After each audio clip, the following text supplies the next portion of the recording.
वर्ष झाले ना माझ्या दाताचं हे केलं होतं, ते म्हणतं ना रूट कॅन, तर ते केलेलं होतं. तर तुम्ही बघू शकता माझ्या दातात ती चांदी पडलेली आहे. हॅलो, हाय, नमस्कार. मी भाग्यश्री. मला तुमच्यासोबत एक खूप महत्त्वाचा व्हिडिओ शेअर करायचा आहे. मी ना माझं म्हणजे 3-4 वर्षापूर्वी माझ्या दाढ दुखण्याचा प्रॉब्लेम चालू झाला होता. अचानकच आमच्या इथे पाहुणे आले होते.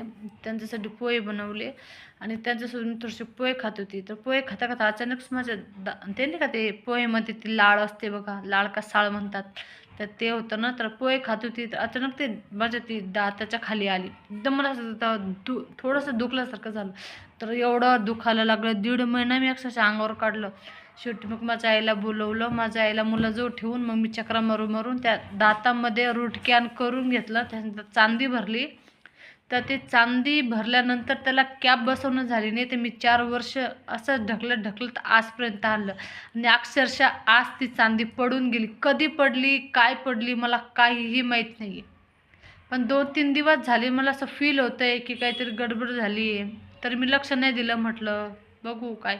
आणि असंच मिस्टरांना बोलले की म्हणजे दाताला काही प्रॉब्लेम झाला आहे का बघा. तर ते म्हणले काय नाही, आता त्यांना काही एवढं माहिती नाही. पण मग मी आज सहज म्हटलं नाही, काहीतरी मला असं वाटत होतं की काहीतरी गोंधळ झालेला आहे. मग मी सहज आरशामध्ये गेले आणि चेक केलं की नेमकं काय झालं. बघते तर काय, जो दात मला प्रॉब्लेम आहे मेन, त्या दातामध्ये चांदीच पडून गेली. कधी पडली, काय पडली, कशी पडली, देवालाच माहिती. आणि मला तिला 4 वर्षामध्ये एकदासुद्धा त्याला कॅप बसवणं झाली नाही.